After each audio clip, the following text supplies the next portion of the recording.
예수님의 12제자 이제 마지막 인물입니다. 이 마지막 인물은 뭐 베드로만큼, 아니 어찌 보면 이 수제자 베드로보다 더 유명한 바로 가룟 유다입니다. 이 가룟 유다는 유명할 뿐만 아니라 이 가룟 유다는 일반적으로도 이제 배신의 대명사, 그러니까 배신자 하면은 그 로마의 그 시저 황제, 가이사 시저를 배반했던 율리우스 너마저도, 브루투스 너마저도 할 때 그 브루투스와 함께 이 서양에서는 특별히 이 배신자하고 참 이 천하의 나쁜 놈하면 이제 가룟 유다와 같은 사람이다, 이렇게 일컬을 정도로 이 배신의 대명사가 바로 가룟 유다입니다. 사실 어떻게 보면은 예수님을 실제로 죽인 그 우리가 사도신경에서는 사실 누구를 제일 욕을 많이 하죠? 예수님의 죽음에 있어서 가장 큰 책임을 본디오 빌라도에게 고난을 받으사. 우리 사도신경에서는 빌라도가 제일 욕 먹죠. 그리고 이제 우리가 성경을 보면 또 누가 욕을 먹죠? 대제사장들, 서기관, 바리새인들, 예수님을 죽인 사람들이죠. 그런데 어찌 보면 이 대제사장이나 서기관, 바리새인들보다, 심지어 본디오 빌라도보다 더 악하다라고 생각되는 인물이 바로 이 가룟 유다입니다. 왜냐하면 대제사장, 서기관, 바리새인, 본디오 빌라도는 처음부터 예수를 안 좋아했으니까, 이제 본디오 빌라도는 조금 예외는 있지만 적어도 예수님과 친한 사이는 아니었잖아요, 다들. 그래서 그냥 예수님을 미워하고 싫어해서 죽인 사람들, 그래서 악한 사람인데, 가룟 유다 같은 경우는 문제는 12제자 중 한 사람이었다는 거죠. 그러니까 우리가 그런 거 있잖아요. 생판 모르는 남, 또 아니면 그냥 별로 나를 안 좋아하는 사람이 나한테 어떤 적대감을 가지고 어떤 이렇게 공격을 하면, 물론 그것도 기분 나쁘지만 사실 더 마음 상하고 기분 나쁜 정도가 아니죠. 마음이 상한 건 누구죠? 믿었던 사람에게. 그래서 우리가 배신 당할 때, 그래서 다른 사람이 하는 말보다 예를 들면 가족이나 가까운 사람이 나한테 한 어떤 욕이라든지 어떤 비난이 훨씬 더 아프지 않습니까? 우리가 교회도 마찬가지예요. 불신자들이 교회에 대해서 교회 안에서 막 뭐라 하는 것보다 같은 교회 안에서 성도들이 이렇게 할 때 훨씬 더 상처가 되는 아마 그런 이유가 아닐까 싶습니다. 근데 아무튼 가룟 유다, 우리가 생각할 때 배신자, 진짜 나쁜 사람, 단순히 이렇게만 생각하기에 이 유다가 그렇게 단순한 인물이 아닙니다. 사실 예수님이 12제자 중에서 가장 많은 논쟁이 있는 사람이 바로 이 가룟 유다입니다. 아니, 유다에 대해서 어떤 논쟁이 있을까 싶은데 오늘은 그 유다에 대해서 우리가 조금 더 깊게 좀 생각하고 실제로 어떤 논쟁들이 있었는가 우리가 잠깐 생각해 봤으면 좋겠습니다. 일단 이 가룟 유다에 대해서, 이 가룟 유다의 이제 가장 기본적인 인적 사항 잠깐 우리가 이제 짚고 넘어가는 것이 도움이 될 것 같아요. 우리는 이제 우리나라 말로 가룟이라는 말에 이제 익숙한데, 원래 이제 이 헬라어 본문을 보면 이스카리옷이라는 말이에요. 이스카리옷을 이제 우리 한글로 이제 좀 짧게 발음하니까 이제 가룟 유다가 됐어요. 근데 이 이스카리옷이라는 이 단어를 가지고 또 유다에 대해서 많은 이건 이제 초기에 좀 논쟁이 있었어요. 제일 원래 일반적인 것은 이 가룟이라는 이름은 이제 그 나사렛 예수처럼 앞에 지명, 그가 자라난 고향, 아마 그 어떤 마을의 이름이다, 이게 이제 가장 일반적이고, 근데 어떤 사람은 이스카리옷이라는 이 말에 이 배신자, 위선자라는 또 말을 가지고 있어요. 그런 뜻이 있어요. 그래서 가룟 유다, 이 유다가 나중에 주님을 배신했기 때문에 유다 앞에 가룟, 배신자, 위선자라는 말을 붙였다라는 사람이 있고, 또 이제 최근에도 상당히 좀 꽤 됐어요. 이 이스카리옷이라는 또 단어가 이게 단검, 이게 칼이라는 의미가 있어요. 그래서 여러분 중에 어떤 분들은 그런 설교를 좀 들은 분이 계실지도 모르겠어요. 이 가룟 유다도 열심당원, 이 가나나인 시몬처럼 이 열심당원이었다라고 이제 주장하는 사람들이 있어요. 그런데 일단 뭐 여심당원이든 또 뭐 배신자 위선자든 다 유다하고 뭐 조금씩 이 겹치는 부분이 있을지 모르지만 일단 저는 이 가룟 유다에서 가룟을 마을 이름으로 봅니다. 그 이제 근거는 요한복음 6장 71절 말씀 우리 한번 같이 읽어볼까요? 6장 71절 말씀 71절만 있습니다. 이 말씀은 가룟 시몬의 아들 유다를 가리키심이라. 여기서 유다의 아버지 이름이 나옵니다. 유다의 아버지 이름이 뭐죠? 가룟 시몬입니다. 그래서 유다 아버지를 위선자 배신자라고 부를 이유는 없어요. 그리고 또 열심당원이라면 가나나인 시몬과 반드시 짝을 이루어서 기록을 했을 거예요. 왜냐 베드로 안드레 이게 형제들끼리 짝을 이루고 또 빌립과 바돌로메 이제 친구끼리 이렇게 짝을 이루듯이 그래서 이 아버지 이름도 가룟 시몬이라고 한 걸 보니까 가룟은 이 아버지의 고향과 유다의 고향이었을 것이다. 일단 이렇게 우리가 이제 정리를 하면 이 가룟이라는 마을에서 태어난 이 유다가 그다음에 요한복음 이제 12장 4절에서 6절을 보면 우리가 너무 잘 알아요. 12제자 중에서 가룟 유다가 무엇을 맡았죠? 재정을 맡았습니다. 돈꾀를 맡았습니다. 그러니까 재정을 맡은 사람이에요. 근데 이 말도 한번 잘 생각해 보세요. 우리가 사실 12제자 중에 그 돈께 이제 재정을 맡은다면 제일 먼저 누가 가장 유력한 후보일까요? 누구겠어요? 12제자 중에. 아니 평상시에도 늘 돈 관리 잘하는 사람 한 사람 있잖아요. 누구요?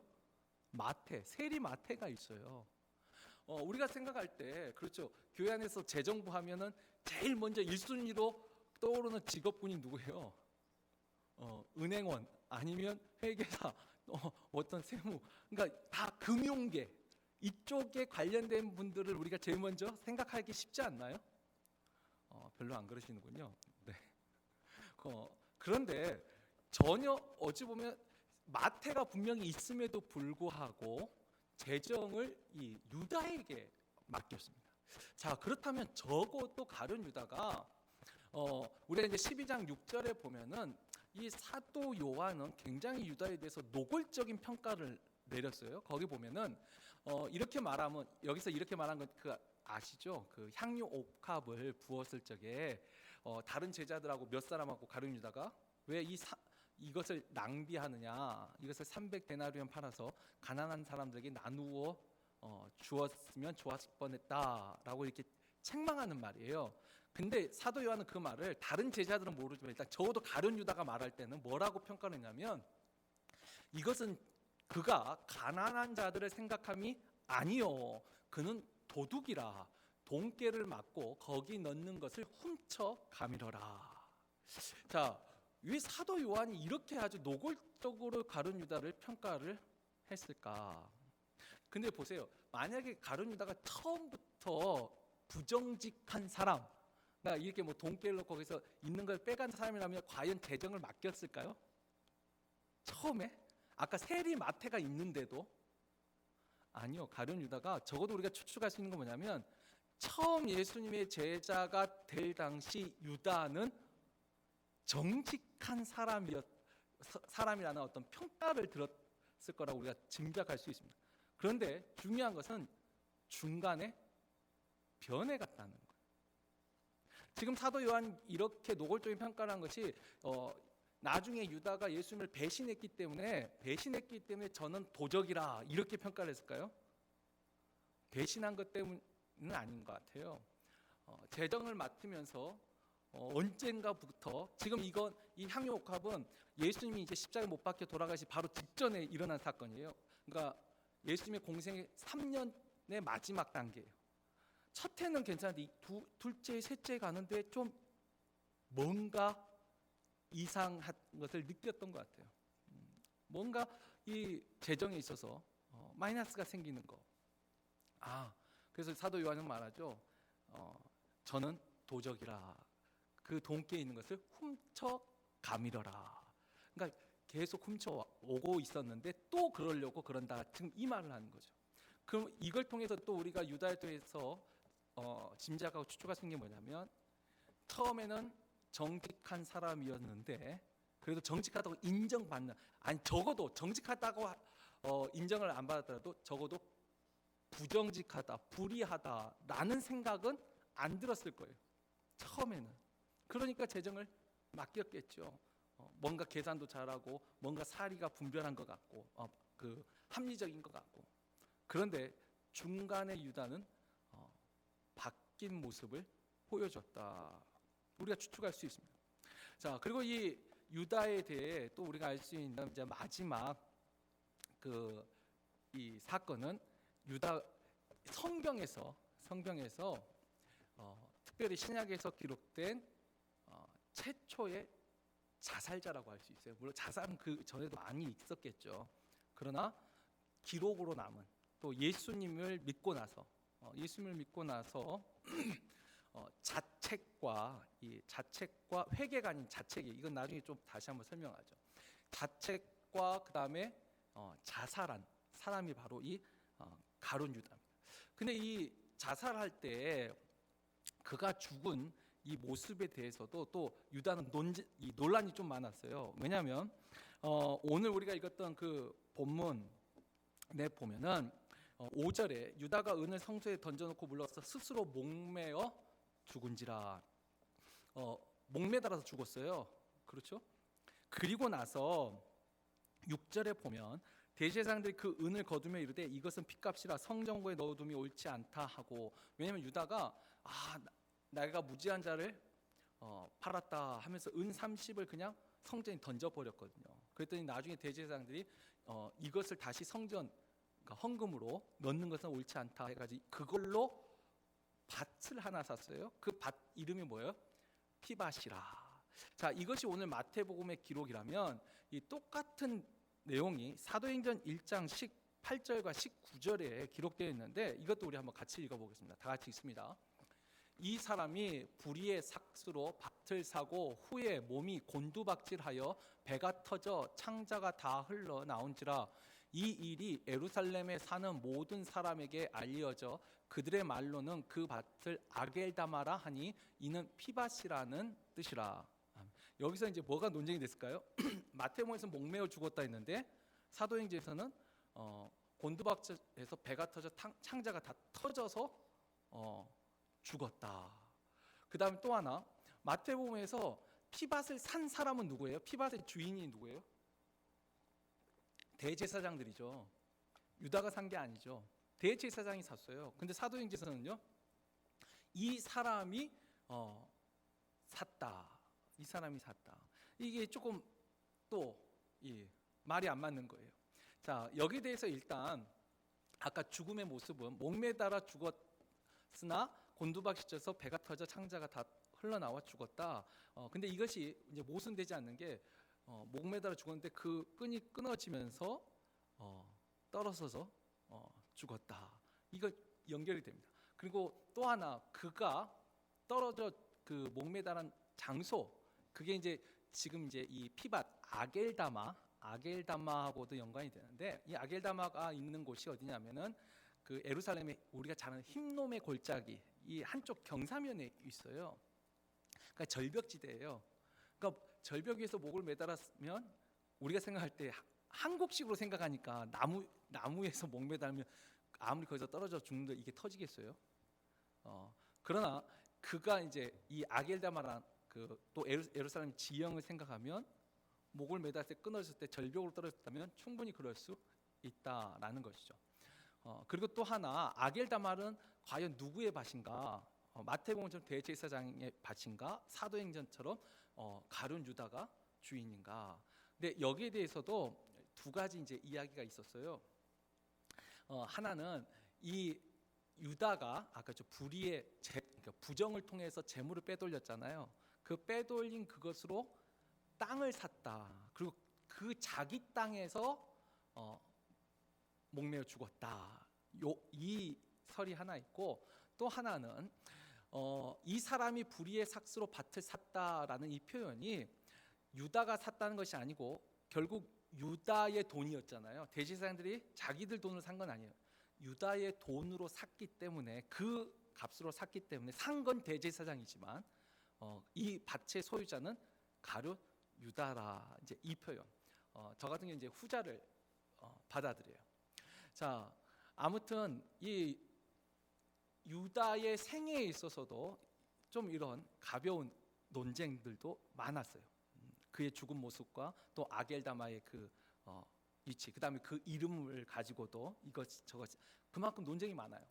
자, 그런데 이런 것들은 아주 어찌 보면 사소한 논쟁이고, 가장 유다에 있어서 이제 논쟁이 되는 것은요, 바로 유다가 주님을 배반한 이유입니다. 과연 유다는 왜 주님을 배반했느냐? 사실 여기에 가장 큰 논쟁이 있어요.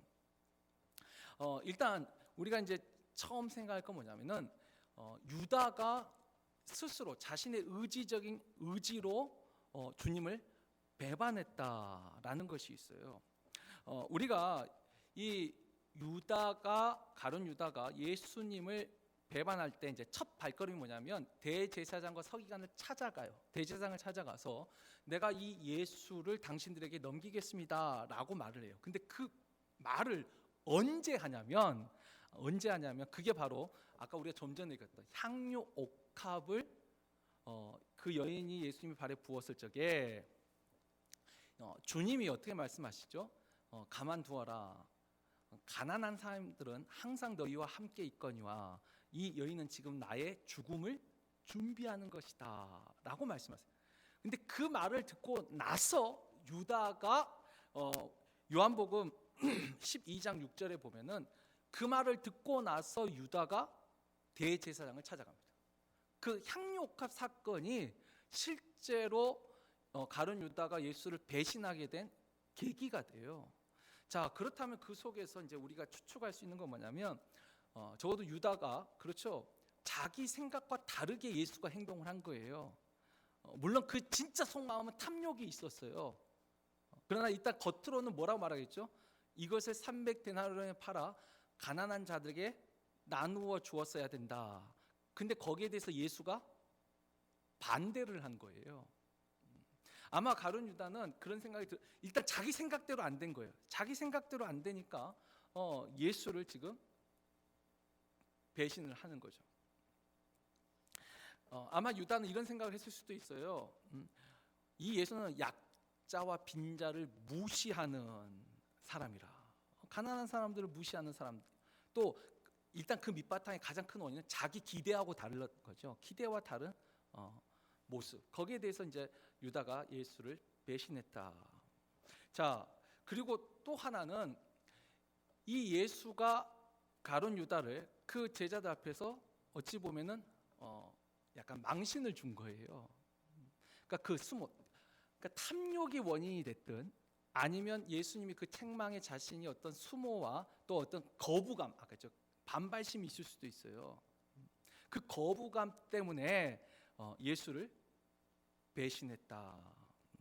그래서 여기서 이제 조금 더 이건 이제 기장, 그 한국에서는 한신 기당 쪽이라고, 이 한신 그 대학교 한신교 그 계열에서 기장 쪽에서는 어떻게 말하냐면 이 가룟 유다가 이건 유다의 이제 반감 정도가 유다의 혁명이라는 표현을 써요.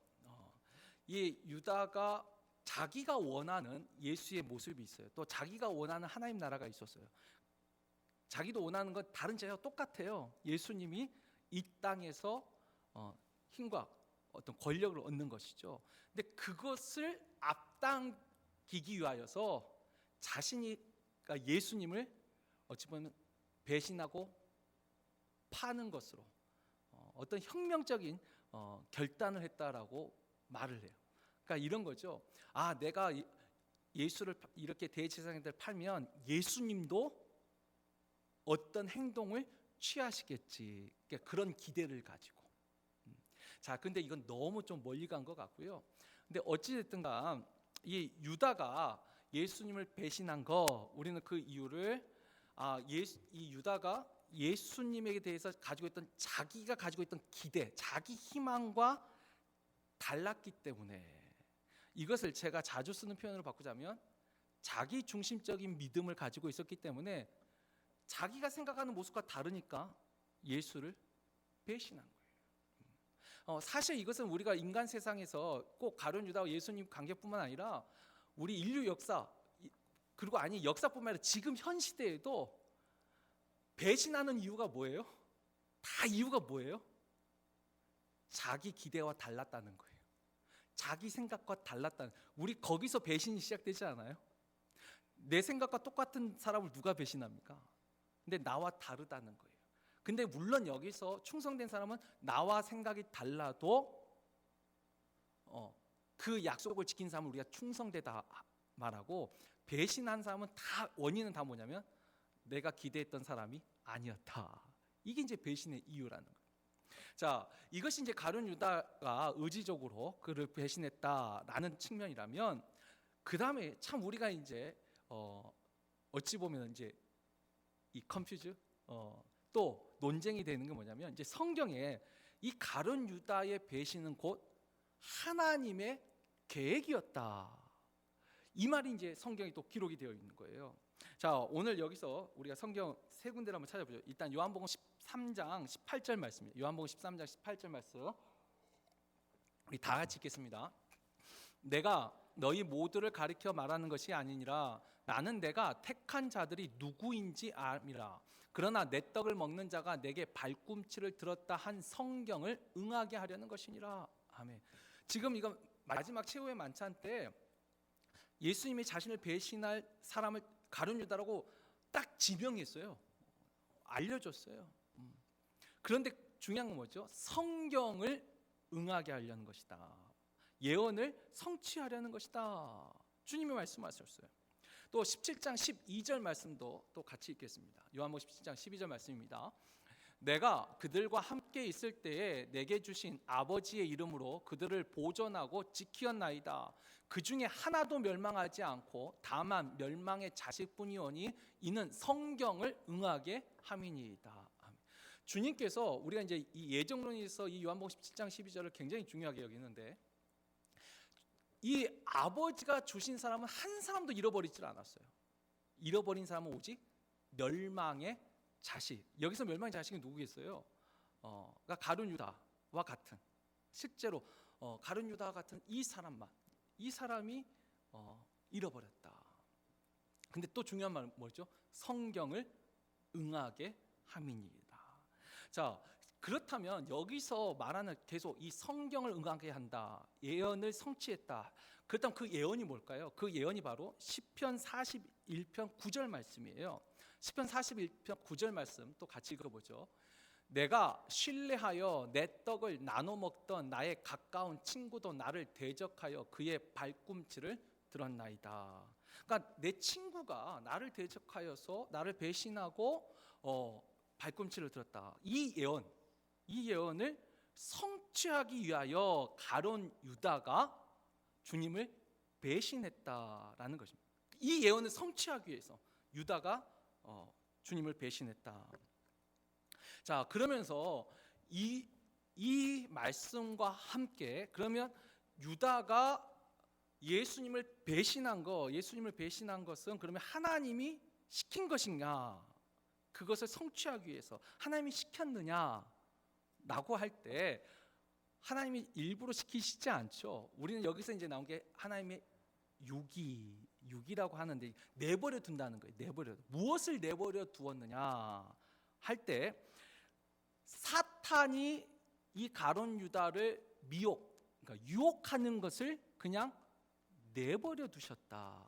우리가 욥기 1장 12절에 보면 욥을 시험할 때도 사탄이 어떻게 하죠? 하나님의 허락을 받아요. 근데 그 하나님의 허락이 뭐냐면 그냥 그래 너 말대로 해봐, 내버려 두는 거. 하나님의 뜻 가운데 하나님이 일부러 가룟 유다의 마음을, 그러니까 바로의 마음을 강팍하게 하고 선했던 사람을 완악하게 해가지고 뜻을 이룬 게 아니고, 사탄이 가룟 유다를 유혹할 때 내버려 두셨다. 그래서 우리가 요한복음 13장, 아까 똑같은 요한복음 13장 2절과 27절 말씀 우리 한번 또 같이 읽어보죠. 마귀가 벌써 시몬의 아들 가룟 유다의 마음에 예수를 팔려는 생각을 넣었더라. 또 조각을 받은 후 곧 사탄이 그 속에 들어간지라. 이에 예수께서 유다에게 이르시되 내가 하는 일을 속히 하라 하시니, 이게 이제 뭐냐면 아까 향유 옥합 사건일 때, 그때 마귀가 예수를 팔려는 생각을 넣었어요. 그때는 생각을 넣고, 그 다음에 실제로 마귀가 유다 안으로 들어간 것은 언제냐면 최후의 만찬 때 주님이 떡을 떼주면서, 어차피 이게 성만찬인데 성만찬 때 지금 가룟 유다는 그때 사탄이 들어갔어요. 그리고 내가 하는 일을 속히 하라. 결국 사탄이 지금 가룟 유다를 사로잡은 거예요. 그래서 우리가 요한복음 6장 70절, 아까 71절을 봤는데 70절에 보면은 그 위에 예수님이 뭐라고 평가를 하셨냐면 70절 말씀 같이 읽어볼까요? 읽습니다. 예수께서 대답하시되 내가 너희 12를 택하지 아니하였느냐? 그러나 너희 중에 한 사람은 마귀니라 하시니. 자, 여기서 유다를 아까 마귀라고 칭하셨어요. 근데 정확하게 말하면 유다가 사탄은 아니죠. 사탄은 영적 존재인 천사예요. 지금 유다를 마귀라 칭한 것은 마귀에게 사로잡혔다는 의미죠. 그러니까 마귀의 생각을 하고 있기 때문에 마귀라 말씀하시는 거예요.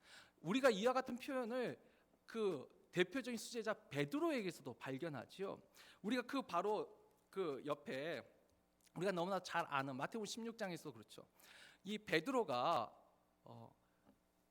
바요나 시몬아 내가 복이 있도다, 그 말을 듣고 그 다음에 바로 예수님이 십자가의 죽음에 대해서 말할 때 아니 절대로 그런 일이 일어나지 않겠습니다 할 때 주님이 뭐라고 표현하시죠? 사탄아 내 뒤로 물러나라. 내가 하나님의 일을 생각하지 않고 사람의 일을 생각하는도다. 그러니까 다시 말하면 하나님의 일을 생각하지 않고 사람의 일을 생각할 때, 사탄의 생각이 있을 때 주님은 베드로도 사탄이라고 부르셨어요.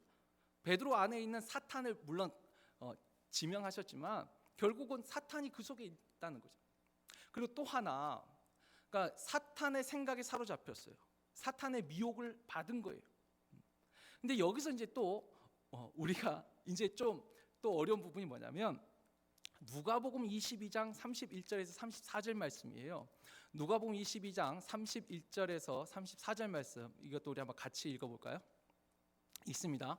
시몬아 시몬아 보라 밀가루듯이 하려고 요구하였으나 그러나 내가 너를 위하여 내 믿음이 떨어지지 않기를 기도하였나니 너는 돌이킨 후에 내 형제를 굳게 하라. 아멘.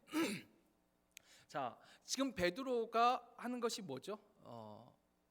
그 사탄이 너를 밀가부르듯이 하려고 요구하였다.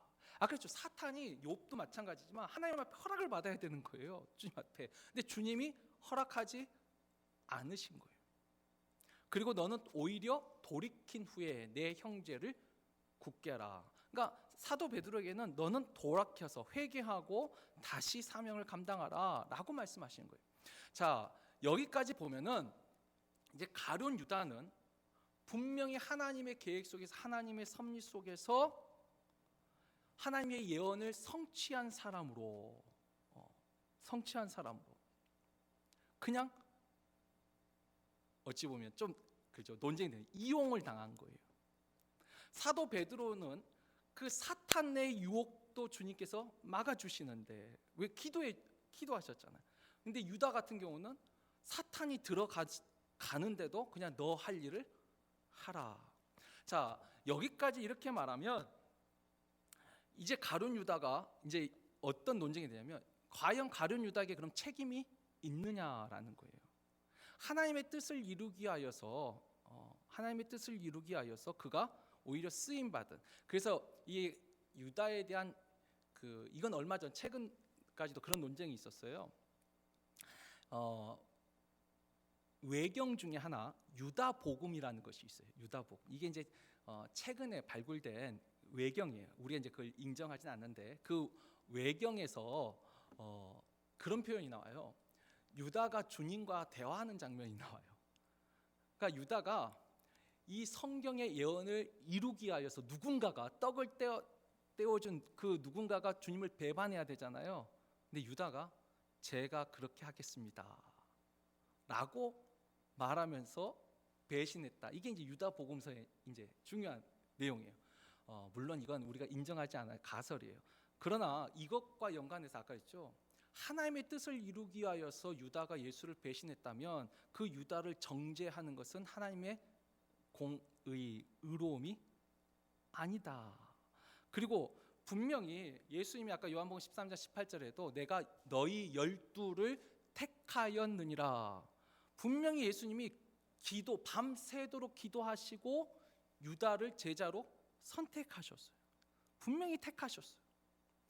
아까 했죠. 그냥 육이 내버려 두는 거라면 괜찮아요. 그건 우리가 하나님이 우리 선택한 은혜가 감사한 거죠. 그러나 유다를 택하셨다면 이건 이용한 거거든요. 이제 그러니까 여기에서 참 논쟁이 많이 일어나는 거예요.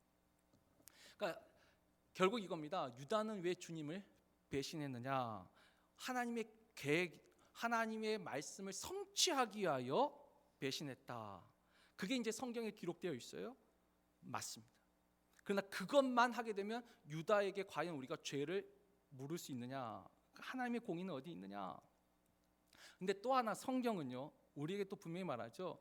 유다가 주님을 배신한 거, 그리고 아까 성경의 예언은 배신한 것까지 예언이에요.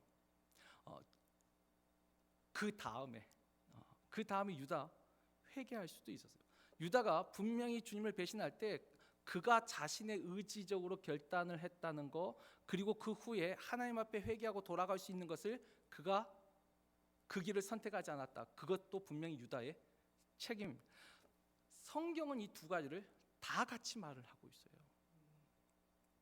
중요한 건 성경이 말한 것을 우리가 이제 좀 지나면 우리가 믿는 믿음의 역설이라는 것이 있어요. 분명히 하나님의 선택이 있어요. 하나님의 유기가 있어요. 그리고 또 우리의 책임이 있어요. 이 모든 것들이 다 성경에 기록이 되어 있어요. 저는 아까 했죠. 유다의 의지로 주님을 배신했다. 이것만이 아니고 하나님의 계획으로 이것만이 아니고 이 둘 다가 다 유다에 대한 성경의 저는 기록이라고 믿습니다. 그래서 우리가 이제 거기서 좀 더 이제 깊게 생각할 수 있는 것이 한 세 가지 정도가 있는데, 아까 했죠. 주의 선택과 유기가 있어요. 하나님의 선택과 유기가 있습니다. 근데 이 하나님의 선택과 유기에 있어서 여러분, 우리가 그 하나님의 선택과 유기를 알 수 있을까요, 없을까요? 우리는 없습니다. 가룟 유다의 경우는 성경에 이미 기록이 되어 있어요. 그리고 그가 맺은 마지막 열매를 다 보여줬기 때문에 우리가 알 수 있는 것. 적어도 우리가 살아있는 동안 우리는 누가 하나님의 선택을 받고 누가 버림받은 사람인지를 우리는 우리 입장에서는 알 수가 없어요. 하나님의 선택은 분명히 있어요. 우리가 알거니와 하나님이 선택한 그 사람은 반드시 구원을 얻습니다. 근데 그 하나님의 선택을 우리 입장에서는 알 수가 없어요. 그러니까 이런 표현이 있죠. 하나님은 절대 후회함이 없으세요. 하나님 입장에서. 그러나 하나님이 사울을 왕으로 삼은 것을 후회하셨더라라는 또 성경 말씀이 있어요. 모순이 되나요? 아니요. 하나님이 사울을 왕 삼은 걸 후회하셨다. 이것은 우리 입장에서 보는 거예요. 우리가 디모데전서 4장 1절 또 성경 말씀 한 구절 같이 읽어볼까요? 4장 1절 읽습니다. 그러나 성령이 밝히 말씀하시기를 후일에 어떤 사람들이 믿음에서 떠나 미혹하는 영과 귀신의 가르침을 따르리라 하셨으니. 이 사도 바울이 있지만 성령이 밝히 말씀하기를 후일에 어떤 사람이 믿음에서 떠난다. 믿음에서 떠난 사람이 있다는 거예요. 거짓 선지자와 적그리스도로 인해서 이미 유기된 사람들, 하나님을 알지 못하는 불신자들을 멸망한 게 아니라 사실 적그리스도와 거짓 선지자에 의해서 타락한 사람은 믿는 사람들 중에 타락을 하는 거예요. 히브리서 6장 4절에서 6절 말씀처럼 한번 빛을 받고 성령의 은사에 참여함을 받고 다시 타락한 사람은 다시 새롭게 하는 회개를 얻을 수가 없다. 성경은 분명히 하나님을 믿으면서 그 믿음 가운데 믿음을 저버린 사람에 대해서 기록을 하고 있습니다. 또 반대도 있어요. 그러니까 분명히 믿었다고 생각했어요. 믿는 사람이에요. 근데 나중에 그 믿음을 떠나는 또 성경에서 배교하는 일이 마지막 때에 일어날 사건 중에 하나예요. 배교, 믿음을 버린 사람들이 있어요. 또 우리가 너무나 잘 아는 이 십자가의 우편강도가 있죠. 우편강도는 뭐죠? 일평생 하나님을 어찌 보면 모르고 주님을 몰랐던 사람, 그러나 마지막 순간에 예수를 믿었어요. 그래서 주님이 약속하시죠. 내가 오늘 밤 나와 함께 낙원에 있으리라. 자, 쉽게 말하면 이런 겁니다. 야, 예수 잘 믿는다고 생각했는데 아닌 사람이 있고, 야, 어떻게 저런 사람이, 그러나 마지막에 예수를 믿는 사람이 있더라는 거예요. 막판에. 근데 이것을 우리가 알 수 있냐는 거예요.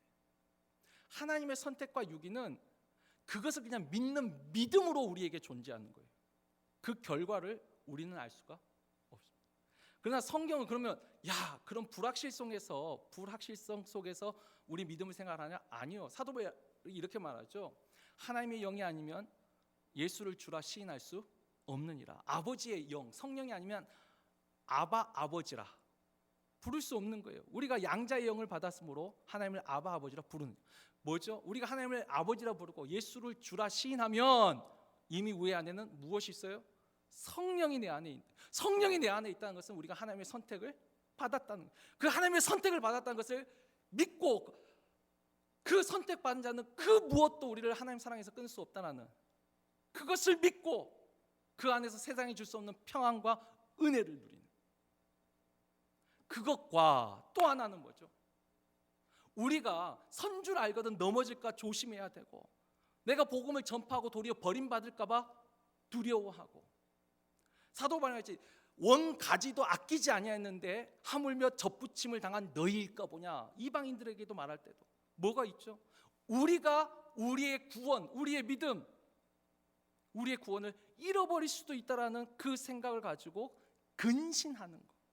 여러분, 이 두 가지가 같이 있는 거예요. 하나님의 은혜를 굳게 붙잡으면서, 내가 그런데 뭐죠?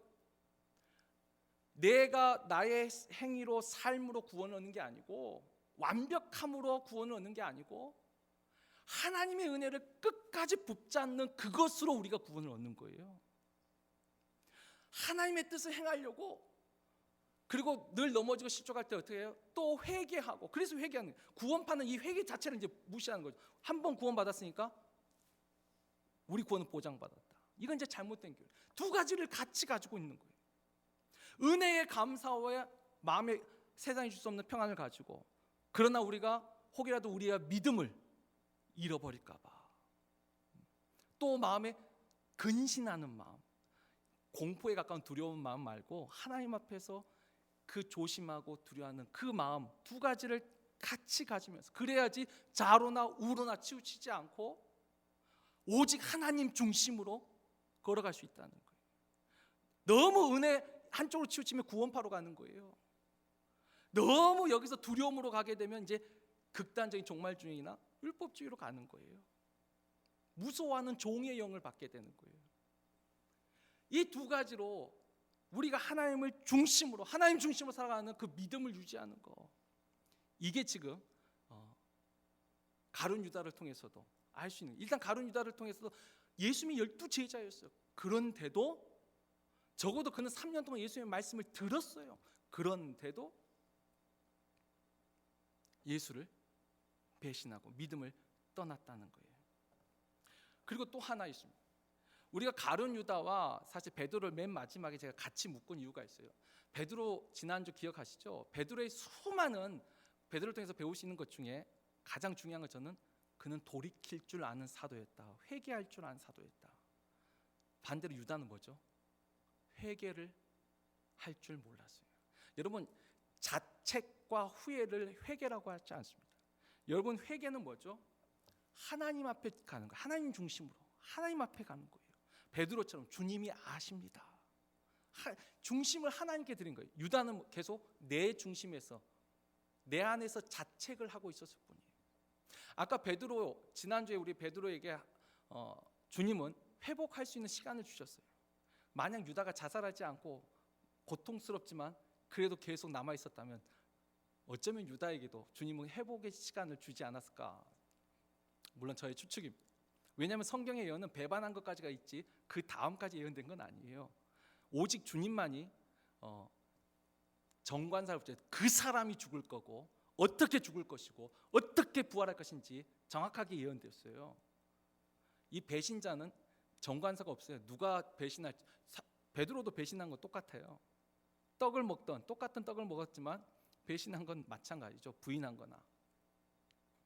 그러나 유다 그 다음에 회개의 기회를 버린 사람이. 결국 이것은 은혜에 대한 불신이에요. 회개를 할 수 있는 건 뭐죠? 아까 은혜를 아는 사람이 회개할 수 있는 거예요. 내가 진짜 진심으로 용서를 구하면 나를 용서해 줄 거라는 그 믿음이. 근데 유다는 주님의 은혜와 하나님의 은혜에 대해서 불신을 한 거예요. 믿지 못한 거예요. 그러니까 스스로 자책만 남고 자살을 한 것이죠. 아까 말했지만 이 가룟 유다 아까 논쟁의 핵심이 되는 거, 아까 주님의 선택과 유기 제가 하나 빼먹었는데, 가룟 유다와 함께 가장 논쟁이 된 것이 이제 기독교인의 자살 문제가 있어요. 여러분, 자살은 우리가 한때는요, 우리 한국 교회에서도 한때는 자살하면 들어보셨죠? 지옥 간다. 그 말은 뭐죠? 자살한 사람은 다 구원받지 못한 사람이라. 그런데 어느 순간 갑자기 교회 안에서 기독교인들 중에 자살하는 사람들이 생겨나기 시작한 거예요. 정말 한때 한국에서 교회 다니는 사람들 중에 자살하는 사람이 없었어요. 처음 예수 믿을 때. 근데 이제 점점 교회 안에서 자살하고 교회 안에서 우울증 걸린 사람들이 점점 늘어나는 거예요. 우리가 한국에서는 가장 유명하게 기독교인의 자살이 그 이슈가 된 게 아주 유명한 그 탤런트, 한 여자 탤런트 아세요? 이름을 제가 말하지 않겠지만 그 사람 때문에 이슈가 됐어요. 왜냐하면 그 장례식이 TV에 나왔는데 다 기독교 장례식으로 했거든요. 그때 한참 있죠. 이 사람은 천국 갔겠냐, 지옥 갔겠느냐. 그리고 이 사람이 내 꿈에 나타나서 최모 씨였어요, 이분이. 근데 지옥에서 내가 그 사람을 봤다. 그래가지고 그 책을 또 쓰고 해서 이게 좀 한참 이슈가 된 적이 있어요. 지옥에 간 그 사람을 봤다라고. 근데 아무튼 그러면서 논쟁이 됐었어요. 과연 이 사람은 예수를 믿고 신앙생활을 했었는데 과연, 그래서 이게 우울증으로 자살했다고 하면 이건 병사냐 아니면 진짜 뭐냐? 여러분, 이게 참 쉽지 않아요. 그 어느 누구도 쉽게 대답을 못해요. 저도 한때는 굉장히 쉽게 대답했어요. 근데 제가 모르는 사람일 땐 쉽게 대답했는데, 저도 제가 아는 사람들 중에 권사님 한 분, 안수 집사님 한 분, 제가 그 장례를 직접 치르면서 저도 심각하게 고민을 빠졌어요. 어떻게 해야 되나? 아까 그랬죠? 하나님의 그 선택을 우리는 함부로 말할 수가 없어요. 그건 오직 하나님만이 아세요. 근데 뭐였죠? 믿음을 떠나지 않기 위해서, 내가 주님 앞에, 하나님 앞에 버림받지 않기 위해서 그 근신함이 있어야겠다는 거예요. 그게 믿음이 없는 게 아니라 오히려 사도 바울이 내가 복음을 전파한 후에 내가 버림받을까 두렵다는 그것도 믿음이더라는 거예요. 마지막 하나만 더 말씀드리고 말씀했습니다. 이 유다가 이렇게 자살한 다음에 또 중요한 것이 있어요. 사도행전 1장 20절 말씀 보면은 이 그 가룟 유다가 죽고 난 다음에 베드로가 뭐라고 말하죠? 우리 한번 같이 읽겠습니다. 시편에 기록하였을 때 그의 거처를 황폐하게 하시며 거기 거하는 자가 없게 하소서 하였고, 또 일렀을 때 그의 직분을 타인이 취하게 하소서 하였도다. 아멘. 예수님이 분명히 제자로 선택하셨어요. 그래서 그 직분을 다른 사람에게 주었죠. 마띠아라는. 이게 뭐죠? 사명이 계승되어 가는 거예요. 이게 뭐죠? 이 교회 안에서 이 12제자, 하나의 작은 교회예요. 그 교회 안에서 사명은 끊어지지 않더라는 거예요. 하나님이 맡긴 그 사명은 끊어지지 않아요. 내가 아니면 다른 사람이 그 자리를 이어가는 거예요. 우리가 중직자 성경 공부할 때도 그렇지만, 그래서 직분은요, 기회예요. 하나님이 나에게 은혜로 주신 기회에 있더라는 거예요. 내가 없으면 안 되는 것이 아니고 나 없이도 하나님은 이루신다는 거예요. 광야 1세대에게 분명히 약속을 하셨어요. 이 땅을 주겠노라고. 그러나 그들이 믿음을